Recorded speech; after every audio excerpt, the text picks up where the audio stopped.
जय शिवराय जय भवानी. मित्रांनो, आरक्षण बद्दल बोलायचं आहे. आई, तुला काय वाटतं आरक्षणाबद्दल? जरांगे पाटील एवढे लढतायत त्याबद्दल तुला काय बोलायचं आहे? मला हेच बोलायचं आहे की ते मराठी लोकांसाठी लढतात, पण त्यांनी खरं म्हणजे ना हातात सत्ता घेतल्याशिवाय कोणते कामं होत नाही. त्यांनी निवडणुकीला उभं राहायला पाहिजे. ओके, आरक्षण आपल्याला भेटेल का? सरकारने ठरवलं, राज्य सरकारने तर मिळेल पण. ओके, आणि आपल्याला आरक्षण भेटलं तर ते का गेलं? ते टिकलंच नाही कोर्टामधून, ते नाकार दिला ना. ते टिकायसारखं नव्हतं. 10% दिलं होतं. महाराष्ट्रात आरक्षण नाही, बाकी राज्यांमध्ये आरक्षण आहे का त्याच्यापेक्षा? भरपूर ठिकाणी आरक्षण आहे. पुढं 70% आपल्याला आरक्षण कोण देऊ शकतं? राज्य सरकार. आरक्षण हा मुद्दा एवढा ज्वलनीय झाला पाहिजे का? आरक्षणाशिवाय दुसरे मुद्दे पण आहेत. मुद्दे आहे भरपूर, नोकरीचे, शिक्षणाचे. मराठी मुलांना त्यांची टक्केवारी जास्त असून सुद्धा त्यांना आरक्षणाचा मुद्दा संपला असता का? संपवता आला असता सरकारला? हो, एकच वेळा संपवता येईल का? सगळ्यांचं आरक्षण कट करा. आरक्षण हे नावच ठेवू नका. आरक्षण गरजेचं आहे, जे गरीब आहे त्यांच्यासाठी. मग ते काय करतात? आरक्षण फक्त समाजाच्या लोकांना दिलेलं होतं, कारण त्यांची परिस्थिती तेव्हा नाजूक होती. आणि हे सगळे ओबीसी मराठी एकत्र होते, यांची परिस्थिती चांगली होती. शिवाजी महाराज होते तेव्हा आरक्षण असं काही विषय होता का? नाही, त्यावेळेस नव्हते. त्यावेळेस मी पण जन्माला नव्हते आले. आरक्षणाचा विषय कोणी काढला मुद्दा? सुरुवातीला आरक्षण कधी भेटला? आरक्षणाचा सुरुवातीला आहे ना, जरांगे पाटील तर आहेत, पण त्याच्या अगोदर राणे. मित्रांनो, असे खूप सारे प्रश्न आहे, मुद्दे. थोडंसं माहिती आहेत आपल्या लोकांना, थोडंसं माहिती नाही. त्याबद्दल आता मी पूर्ण तुमच्याशी डिस्कस करणार आहे. आहे तिला माहिती का अनेकशा गोष्टी, आणि अनेकशा गोष्टी आहेत त्या पूर्णपणे उलगडीत नाही आहेत. तर थोडंसं बाकी 50% माहिती आहेत, 50% माहिती नाही आहेत. सारे खूप अशा काही गोष्टी आहेत, मी तुम्हाला त्या आत्ता सांगणार आहे. आता मी बोलतो. तर आता तुम्ही पाहिलं, आई होते आणि आई सांगत होती की आरक्षणाचं काय आहे. तर मित्रांनो, सगळ्यात पहिले आता तुम्ही पूर्ण व्हिडिओ बघा आणि मिस करू नका. आता मी जय भवानी जय शिवाजी बोलता जय भीम सुद्धा बोलेल, कारण की आरक्षणाची अशी काही सुरुवात झाली होती. सगळ्यात पहिले म्हणजे शिवाजी महाराज होते तेव्हा कुळ होते, जाती अशा पडलेल्या नव्हत्या. नंतरचा पुढचा काळ आला, ब्रिटिशांना तोडायचं होतं. म्हणजे कसं तोडणार ते? तर ब्रिटिशांनी तोडताना जात ही सगळ्यात मोठा घाव टाकला. आता जातीच्या घावापासून अनेकसे राज्य पुढे गेलेत निघून, पण महाराष्ट्र राज्य अजूनही पुढे जायला तयार नाही. महाराष्ट्राला पुढे जाऊन द्यायला त्यांनी. हे सगळं मागचं झालं. मग आताच काय? मग आता आरक्षणावरून मुद्दे काय येतात? जेव्हा आरक्षणाची जेव्हा गरज होती स्वातंत्र्य काळामध्ये, तेव्हा परिस्थिती वेगळी होती. एक गुट असा होता, म्हणजे काही लोक असे होते की ते खूप गरीब परिस्थितीमध्ये होते आणि त्यांना शिक्षणापासून वंचित राहावं लागत होतं आणि खूप साऱ्या गोष्टी होत्या त्यांना भेटत नव्हत्या. त्यावेळेस आरक्षणाची खरंच गरज होती. मग त्यांना आरक्षण भेटत. पुढे जाऊन अजून असे लोक त्याच्यामध्ये वाढत गेले. म्हणजे अनेकदा संविधानामध्ये, वापस ऐकून घ्या, अनेकदा संविधानामध्ये बदल करण्यात आलात आणि असे बदल करून आरक्षणामध्ये वेगवेगळे लोक वाढवण्यात आले. मग असं आहे तर मराठ्यांसाठी संविधान बदलता येत नाही का? बदलता येतं, पण त्यांना बदलायचं नाहीये. दुसरी गोष्ट म्हणजे आरक्षण आहे हा विषय खरंच एवढा ज्वलनीय का करून ठेवलेला आहे सांगतो मी. जर का आरक्षणाचा मुद्दा कमी झाला तर अनेक राजकारण्यांची चपाती बाजू जाणार नाही, कारण की ते लढतात तर फक्त जातीवरून लढतात. त्यांचं एकच मत आहे, आमची ही जात, आमची ती जात, जातीवरून लढणारे आहेत ते. त्याच्यामुळे ते आरक्षणाचा मुद्दा संपून देत नाही. मग आरक्षणाचा मुद्दा खरंच संपू शकतो का? अर्थात संपू शकतो, कारण की अनेकशा राज्यांमध्ये 50% पेक्षाही जास्त दिलेलं आहे आरक्षण. आणि एवढंच नाही तर काश्मीरमध्ये एवढा मोठा निर्णय बीजेपी सरकारने घेतलेला आहे. मग केंद्र सरकार असो किंवा राज्य सरकार असो, एक कठोर निर्णय घेऊन आरक्षणाच्या बद्दलचा परिस्थिती बदलू शकतात. म्हणजे आता परिस्थिती वेगळी होती, पहिले परिस्थिती वेगळी राहिली. आता मी तुम्हाला एक ठराविक स्टोरी सांगतो, ती व्यवस्थित ऐका. 4 लोक आहेत, 4 कुटुंब आहेत. 4ही कुटुंब एकाच रो हाऊसच्या 4 घरांमध्ये राहतात. प्रत्येकाने 32 लाखाचे 4 रो हाऊस घेतलेले आहेत. आणि एवढंच नाही तर ते 4ही कुटुंबाचे जे महत्वाचे व्यक्ती आहेत ते एकाच ठिकाणी कामाला जातात. त्यांना पगारही तेवढाच भेटतो, 25,000 रुपये. ओके, इथपर्यंत क्लिअर. त्यांचे जे मुलं आहेत ते एकाच शाळेमध्ये जातात. ओके, इथपर्यंत तुम्हाला क्लिअर झाले. आता परिस्थिती अशी आहे, त्याच्यामधला एक आहे मराठा, दुसरा आहे ओबीसी, तिसरा आहे एसटी आणि चौथा आहे त्याला आरक्षणाचा काहीही संबंध नाही. ओके, आता ह्या वेळेस कसं होतं, प्रत्येक जण एकसारखे पैसे कमवत आहेत. ओके, पण परिस्थिती अशी आहे, ज्याला आरक्षणाचा काहीही संबंध येत नाही तो गरीब आहे. मराठा आहेत तो पण गरीब आहे आणि बाकीचे जे आहे ते पण गरीब आहेत. कारण की 25,000 महिना आणि 32 लाखाचं घर आणि त्याचा EMI भरणं सारखंच EMI सर्वांना असेल. मग अशा वेळेस काय होतं माहिती का तुम्हाला, बाकीच्यांकडं त्यांना फी नाही भरावं लागत मुलांच्या शाळेची, त्यांना कर्जही भेटतं, कर्जातून माफीही भेटते, बस त्यांना नोकरीही करता येते. मग अशा वेळेस बाकीचे जे 3 कुटुंब आहेत, एकाला तर भेटलं सगळ्याच्या फ्री मध्ये भेटलं, मग त्याची सेव्हिंग होते. दुसरा व्यक्ती आहे, दुसरं कुटुंब आहे, त्याची थोडीशी सेव्हिंग होते. ओबीसी म्हटलं की त्याची थोडीशी सेव्हिंग होते, खूप जास्त सेव्हिंग नाही बरं का. ओबीसी म्हटलं का खूप जास्त आरक्षण असं काही नाहीये, बाकीच्यांसारखे त्यांना नाहीये, मग त्यांची थोडीशी अर्धी सेव्हिंग होते. बरोबर. तिसरा आहे त्याची काहीही सेव्हिंग होत नाही, म्हणजे त्यांनी कुटुंब चालवायचं कसं, त्यांनी त्याला पूर्णच्या पूर्ण फी भरावी लागते. जर का त्याला बँकेचं लोन असेल, त्याच्या सबसिडी काही भेटत नाही, त्याला पूर्ण फी लोन भरावं लागतं. एवढंच नाही तर त्याला जर का त्याला नोकरीसाठी अर्ज करायचे असेल तर त्याच्यासाठी सुद्धा त्याला पैसे लागतात, आणि नोकरी मिळवायची असेल तर त्याला त्याची अडचणी.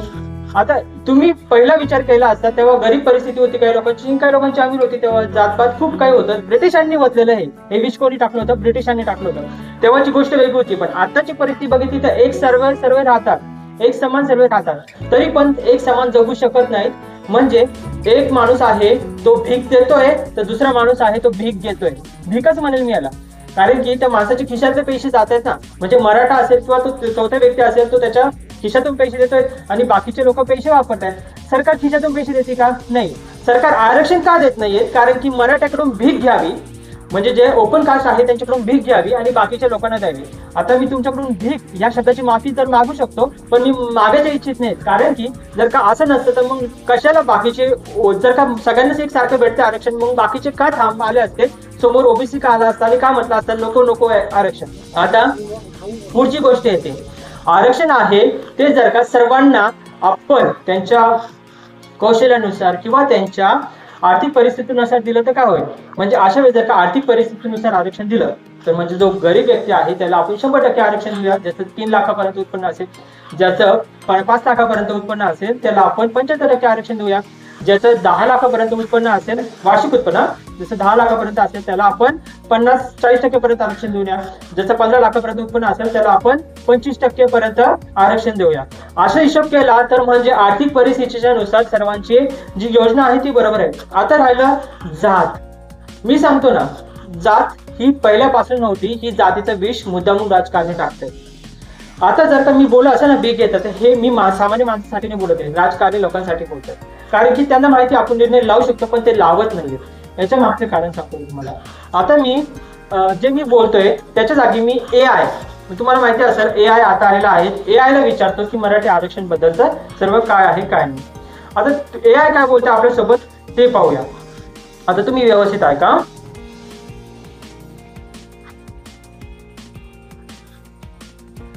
AI ओपन करतो आणि त्यांना विचारतो की मराठा आरक्षण बद्दलचं काय आहे काय नाही. कारण की एक कम्प्युटर टेक्नॉलॉजी काय सांगते ते बघूया, खरंच शक्य आहे का नाही. मी सांगतो तुम्हाला, मी हे सांगितलं तुम्हाला की आरक्षण कशा प्रकारे झालं, पण मराठ्यांना आरक्षण भेटलं पण होतं, तुम्हाला ठाऊक असेल.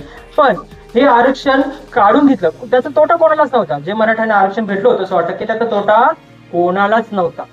पण तरी पण असे काही लोक आहेत त्यांनी ते मुद्दामून तिथे कोर्टामध्ये जाऊन ते आरक्षण बंद केलं. त्यांना त्याची नुकसान होती का? नाही.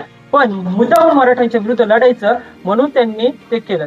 आता मराठी माणूस लढत नाहीये त्यांच्या विरुद्ध असं नाही, पण मराठी माणूस लढताना त्यांचं वाईट पाहत नाहीये, ते लढताना मराठी माणसाचं वाईट पाहत आहे, हे लक्षात ठेवा. पण सुप्रीम कोर्टाने रद्द केलं. ऐकलं? सुप्रीम कोर्टाने रद्द केलं. भेटलं होतं ते बंद का करण्यात आलं?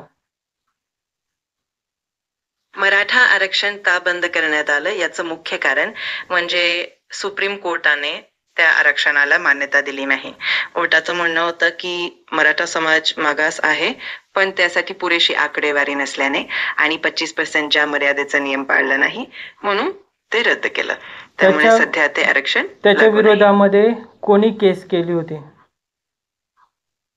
महाराष्ट्रात मराठा आरक्षण संदर्भात अनेक कायदेशीर लढाया झाल्या होत्या. त्यातलं सर्वात महत्वाचं केस म्हणजे 2018 साली महाराष्ट्र सरकारने दिलेलं मराठा आरक्षणाचा कायदा. या कायद्याविरुद्ध अनेक जनहित याचिका दाखल झाल्या होत्या आणि शेवटी सर्वोच्च न्यायालयाने त्या आरक्षणाला स्थगिती दिली. त्यामुळे हे सर्व प्रकरण न्यायालयीन स्तरावर चालू आहे. आणि महत्त्वाचा मुद्दा असा आहे, महाराष्ट्रामध्ये आरक्षणाची टक्केवारी कमी आहे. जर का ती वाढवली तर मराठांना सुद्धा ओबीसी मध्ये ऍड करता येईल, बरोबर? हो, अगदी बरोबर आहे. जर एकूण आरक्षणाची टक्केवारी थोडी वाढवली गेली तर मराठा समाजाला ओबीसी कोट्यात समाविष्ट करणे सोपं होऊ शकतं. त्यामुळे त्यांना आरक्षणाचा फायदा मिळण्याची शक्यता वाटते. ही एक शक्यता आहे आणि यावर पुढील न्यायालयीन निर्णयानंतर स्पष्टता येईल.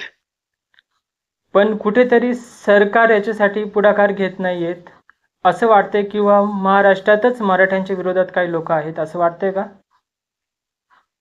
असं वाटणं अगदी समजतं, कारण काही लोकांच्या दृष्टीने मराठा आरक्षणावर राजकीय आणि सामाजिक वाद आहेत. सरकार प्रयत्न करत नाही, पण न्यायालयीन प्रक्रियेमध्ये खूप अडथळे येतात.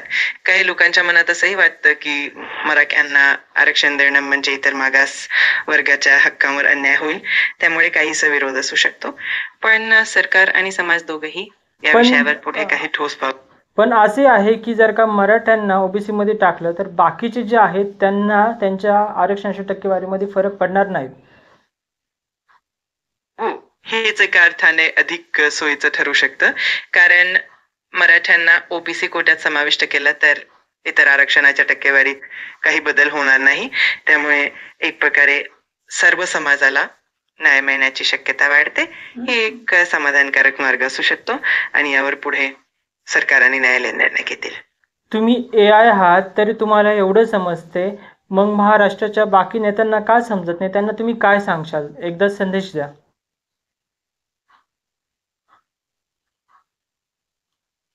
माझ्या वतीने हा एक छोटासा संदेश असू शकतो.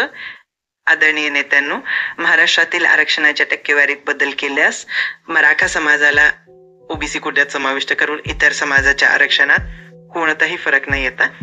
सर्वांना न्याय मिळू शकतो. ही एक सोपी आणि न्यायपूर्ण पद्धत आहे ज्यामुळे सामाजिक समतोल राखला जाऊ शकतो. कृपया या मुद्द्याकडे गांभीर्याने लक्ष द्या. सुधारून देईल. नाही, धन्यवाद. तुम्ही जे सांगितलं ते पुरेसं आहेत. तर तुम्ही आता पाहू शकता, मी एक AI सोबत बोलत होतो आणि AI ने उलगडून सांगितलं की कशा प्रकारे आरक्षण भेटू शकतात आणि हे भेटलंय. पण मी आता माझा खूप संताप होणारच, तुमचाही संताप होतोच. जर का सगळं भेटू शकतं, कोणाच्या आरक्षणालाही काही ठेस लागू शकत नाही, मग अशा वेळेस का कुठे अडते घोडं? तर घोडं नेत्यांपायी अडते का? असे लोक आहेत ते जातीसाठी मुद्दामून लढायला पाहत आहेत. म्हणजेच त्यांना फक्त जातीचं घोडं पुढे घ्यायचं आहे, मराठ्यांच्या किंवा कोणत्याही व्यक्तीच्या विरोधामध्ये लढायचं आणि स्वतःचं जे आहे इलेक्शन ते लढायचं. ह्याच्यासाठी सर्व काही चालू आहे. त्याच्यासाठी गरीब लोक गरीब होत चाललेत, महाराष्ट्र मागं होत चाललं आहे. आता एवढंच बोलून मी संपेल की तुम्ही पाहू शकतात, AI सुद्धा सांगू शकतं की आरक्षण भेटू शकतं, त्याचं मागं काही दुमत नाही.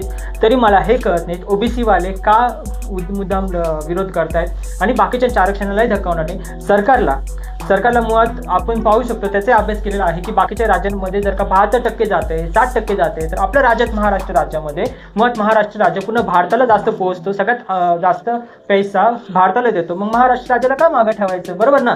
महाराष्ट्रामध्ये तुम्ही 70% लावू शकतात आणि 70%मध्ये सर्वच्या सर्व जाती बसू शकतात.